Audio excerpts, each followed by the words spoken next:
Good day, fellow South Africans, and just as by way of apology, I do apologise for my right eye. I had an injection in it today, so my sight isn't all that great, but I'm battling on. But the subject here today is far too important to just ignore, and it's about the United Nations. The headquarters of the United Nations occupies a site beside the East River on between 17 and 18 acres of land purchased from the real estate developer William Zeckendorf Sr. At the time, the site was part of Turtle Bay, which was filled with slaughterhouses and tenement buildings.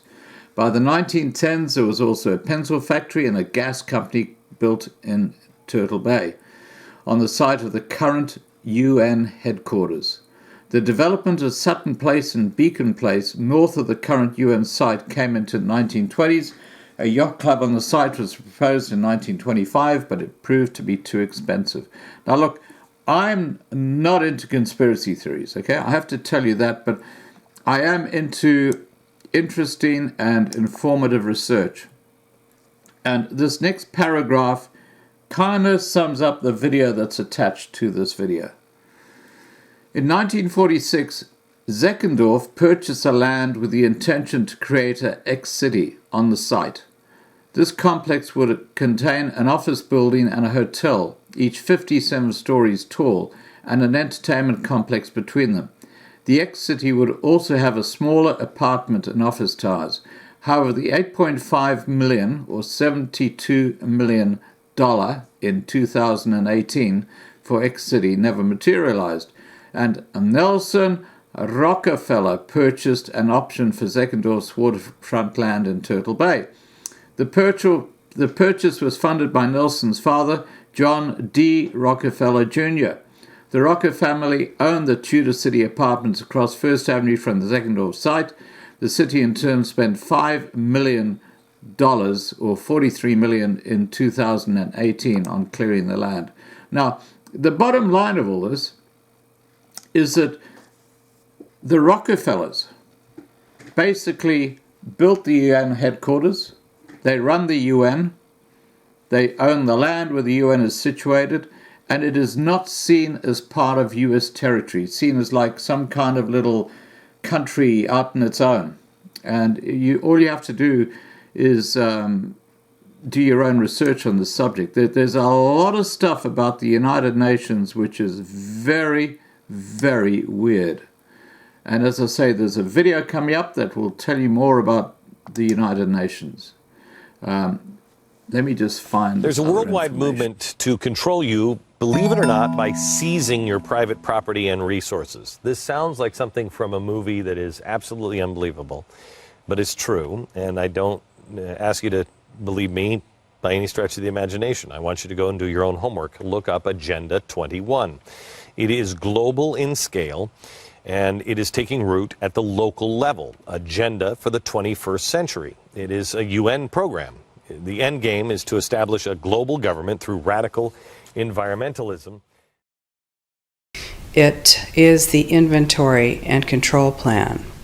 Inventory and control of all land, all water, all minerals, all plants, all animals, all construction, all means of production, all food, all energy, all information, and all human beings in the world.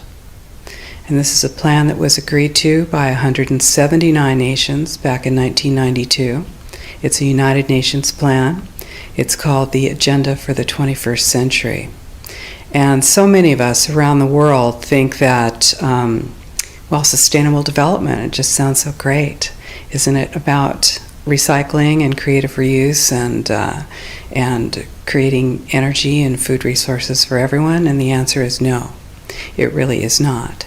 It's about moving populations into city centers, concentrated city centers, and clearing them out of the rural areas.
This was a major subject of discussion at the conference in Rio de Janeiro on the environment 2 years ago.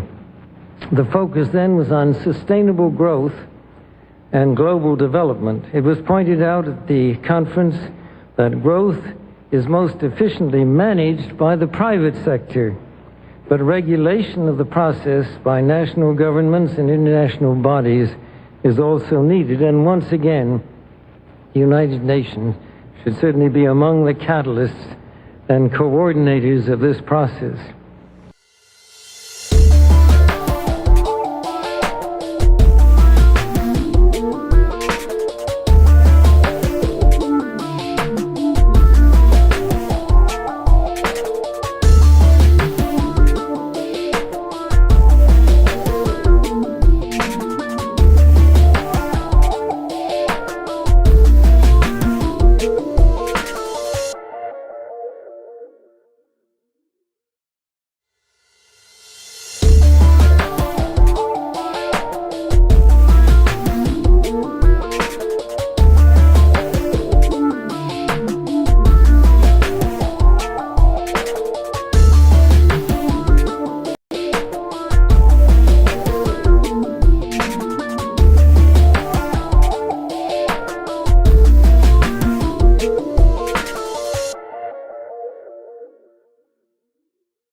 To anyone. The problem lies with what has been done with all the thousands of hectares that has been bought. That's still not the property of individuals. It's in the hands of the state.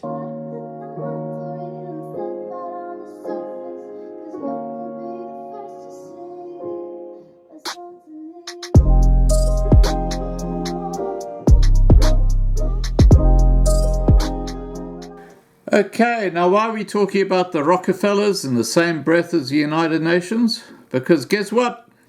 They're building apartments in Cape Town right now. And this is a video that's been sent to me by one of my older subscribers, and it's a very, very interesting video. And it's talking about Agenda 21, which is the agenda of the United Nations, which, remember, is basically tied up very closely with the Rockefellers, who basically run the world through the Reserve Bank system. Agenda 21 is how they want to create a new world order where everybody is subservient to the ultra-rich. And look, I know it's a conspiracy theory, but there's some very good evidence that supports what's been said, and the internet is a place to find out more. You go and do the Googling, you go and do the research. I'm just going to provide the information. I've got a whole lot of stuff that's happening, a whole lot of different areas that I'm working on. So you can actually work on this area, send me an email, and let's get into it. All right, guys, please remember to subscribe to get informed. Ring the bell for updates, and have a great day. Bye for now.